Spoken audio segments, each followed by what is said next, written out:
What's up, guys? It's Alex, aka the regular food dude. Give you a quick intro into this video.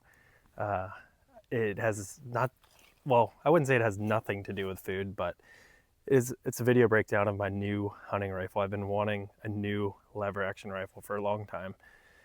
So I guess it is about food because I'm using it to go deer hunting, whitetail deer hunting here in southern South Carolina, as we like to call the low country, specifically the Ace Basin. Absolute beautiful area. But so yeah, it is about food, but it's a breakdown of my hunting rifle, Henry Model X 3030. Model X is all black. You'll see in the video, weather resistant, not your traditional Henry rifle that has, you know, a lot of wood paneling, wood grain. You know what I mean. You've seen them. Anyways, take a look at the video. This gun is amazing. I've already killed 2 deer with it. So yeah, I got food on the way. I'll be doing a video about the tenderloins or when I get the venison back. Check out this new rifle.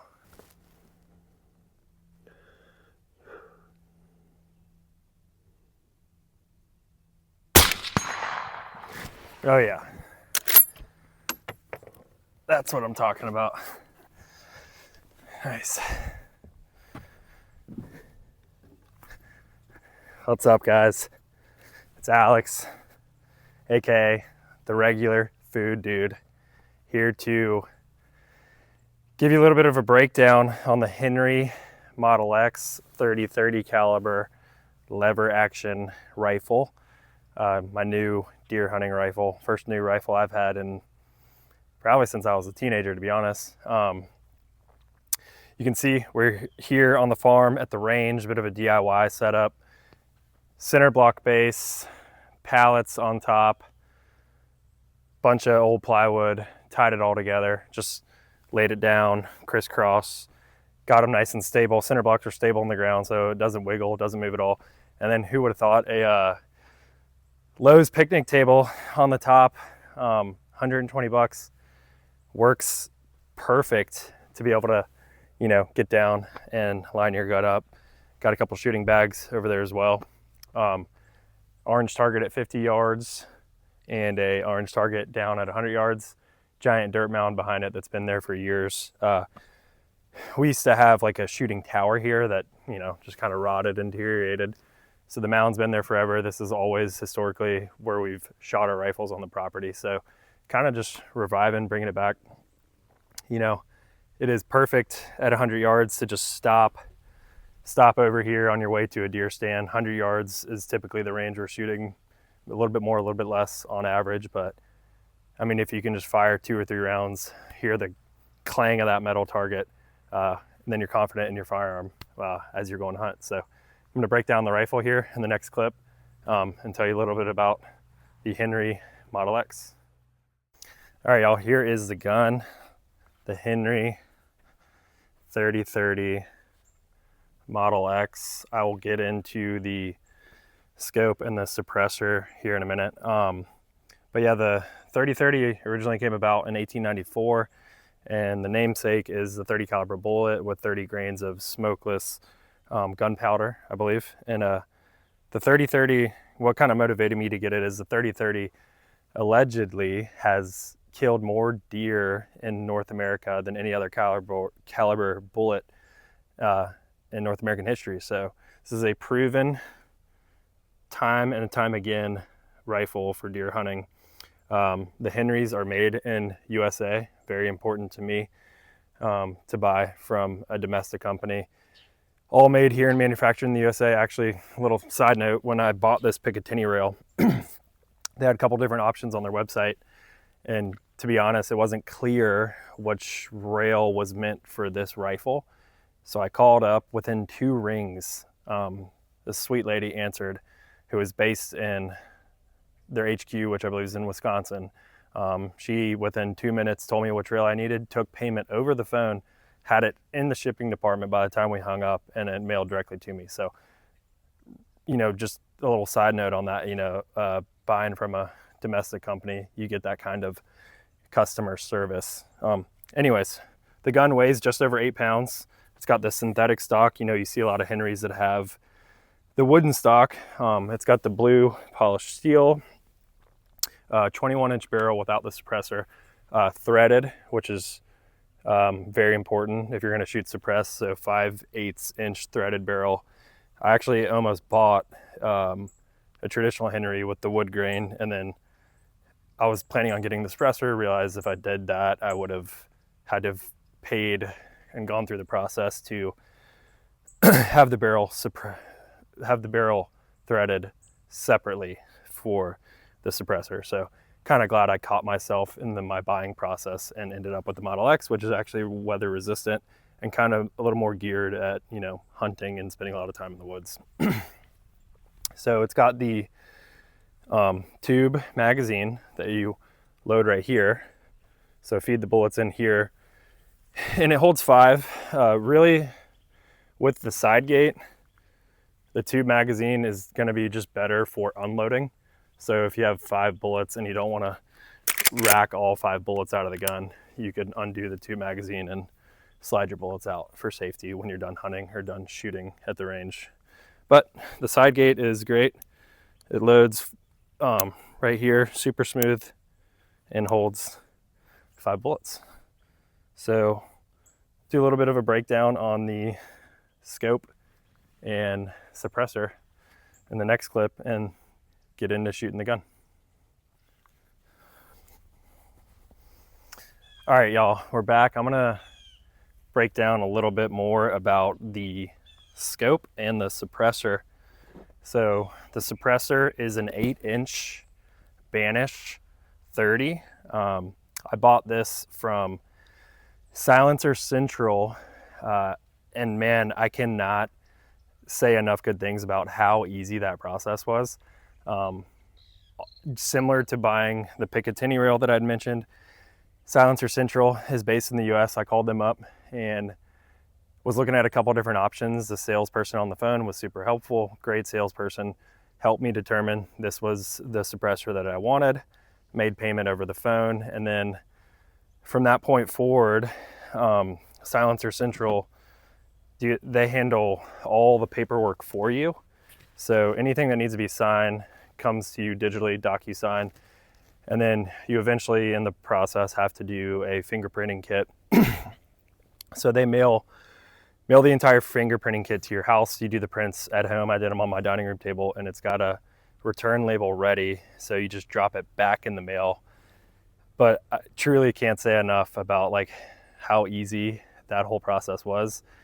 I was like hesitant at first to even do the suppressor. You know, I've done TSA pre-check, concealed weapons permit, all these different things that require all this different legwork and paperwork and going in and doing these background checks in the middle of your workday or whatever. It's just inconvenient, but I will say the Silencer Central process was pretty phenomenal.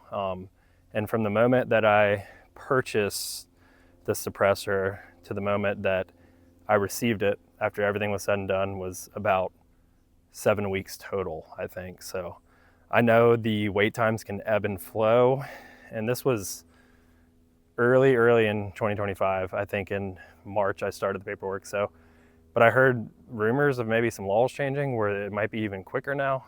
I'm not positive, but this suppressor retails, I think, at $8.99, and when you pay the taxes and all the other fees associated with it, I think it was about right under $1,200 for this Banish 30 8-inch suppressor. Again, thank you to Silencer Central for making that a very easy process. All right, breakdown of the scope. So being completely honest, I am fairly uneducated when it comes to technicalities of rifle scopes and optics. You know, I grew up with hunting rifles that were given to me from my grandfather and my father, and I was just handed rifles and told they worked and come over here to the range, shoot them a couple times and hit a target, and that's all I knew about rifle scopes. And admittedly, I don't know that much more about them even today. But this Henry 3030 has a Vortex Diamondback rifle scope that I got for Christmas in 2024. You could tell from my labeling when I put it in storage before I mounted it on this gun. But you can see it. It's a great scope. Actually, the reticle, instead of just being a traditional crosshair, the reticle actually has like descending notches below it, which for me, just aesthetically, I really like, rather than when you're putting your crosshairs on a deer or a target, instead of just being generic crosshairs, you got a little bit of more substance, I guess you would say, on the bottom portion of the crosshairs. So it kind of, you know, softens what you're looking at rather than being a broad traditional crosshair. So I really like it. I mean, maybe that's more tactical, or maybe that's more common, and I've just been shooting super old rifle scopes my whole life, which is also a big possibility. So I love it. It's a great scope. It is very dialed in, which we will shoot this bad boy here in a second. All right, so before we hit the table and fire a couple rounds through the gun, I wanted to share my learning curve with the suppressor, the rifle, the scope, the whole 9 yards. So this is the first rifle that I've ever suppressed, and I mounted the scope at home at first. Did not have the proper mounting equipment. I didn't have a good vise. I didn't have the right torque wrenches to know when so you don't over tighten the bolts. I just put it on with the tool that came in the box. In hindsight, I was trying to force it and be quick because I wanted to go to the range with my buddy, and I should have just done it the right way. But so after four different visits to arrange separate from here, I finally have it very dialed in. I'm pretty confident I could hit a silver dollar at 100 yards. But what I was doing incorrectly is, first of all, I mounted the scope incorrectly. Ignorance is bliss. Took it to a gunsmith. He properly mounted the scope, put Loctite on it so it wouldn't move, because you got the Picatinny rail and the scope. So got the scope situated. And then what I was doing, that also didn't know this because this is my first ever suppressed rifle, is every time I shot the gun, or every time I went into a deer stand, I was taking the suppressor on and off, on and off. And then as like a jar of peanut butter, when you screw the suppressor back on, it was not going to the exact same place every time. And kind of once I learned that, I remember like screwing the suppressor on in the dark, in the woods, trying to be quiet before I went into a deer stand. And I was just screwing it to where it stopped, which I later learned you need to screw this thing as tight as you possibly can every single time. And that is really the only way the gun is going to have consistency and shoot accurate.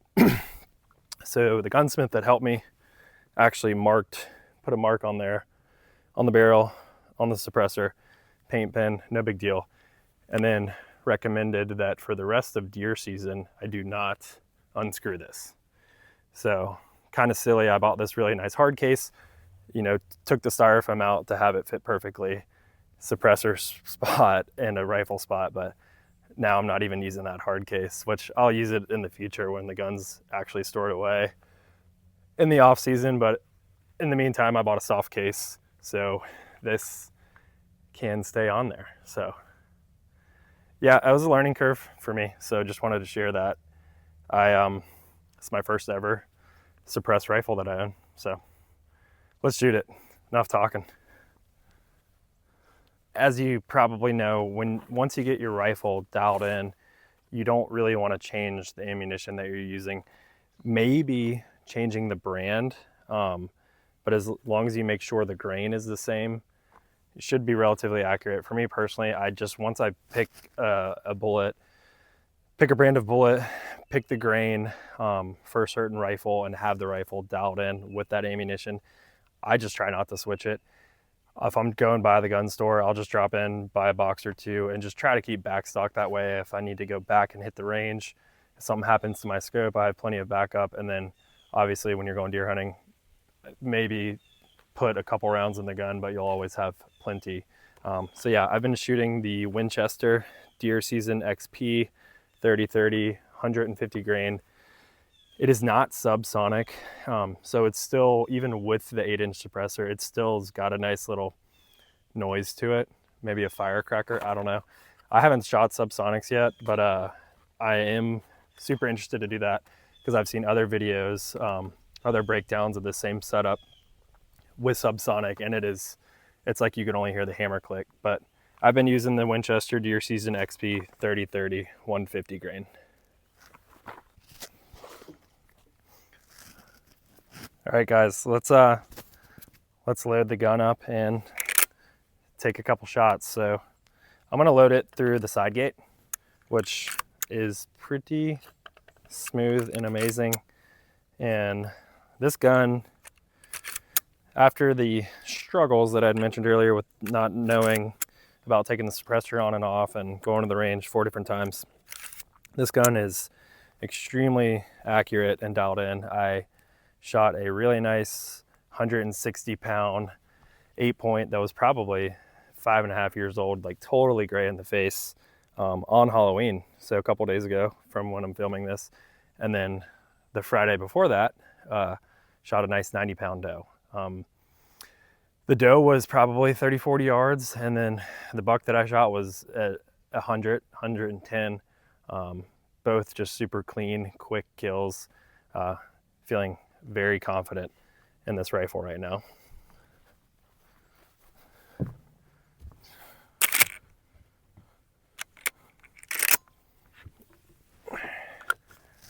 We're gonna go for the 100-yard target to start.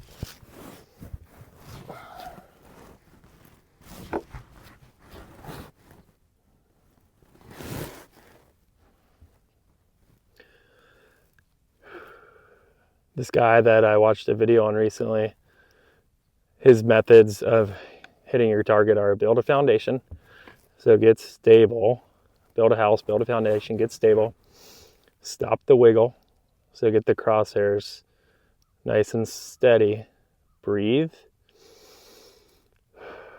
and then take your time.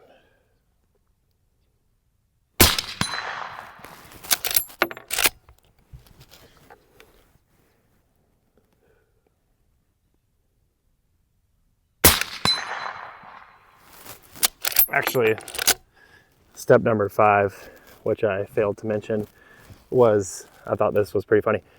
What is it? He said squeeze?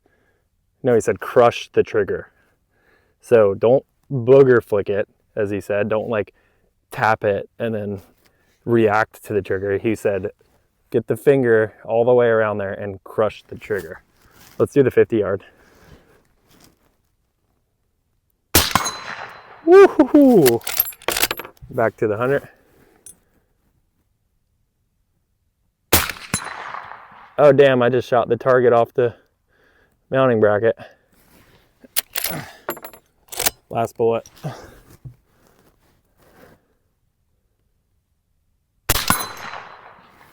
Oh yeah. That's sweet.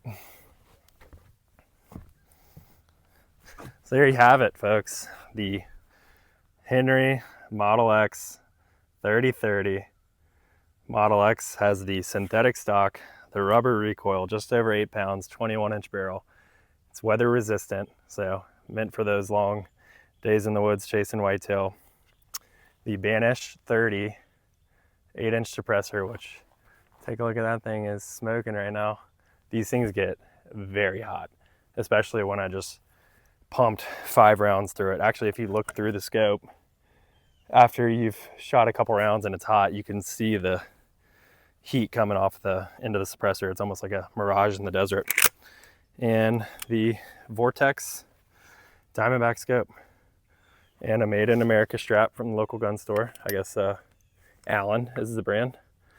But yeah, I mean, I could not be more happy with this setup.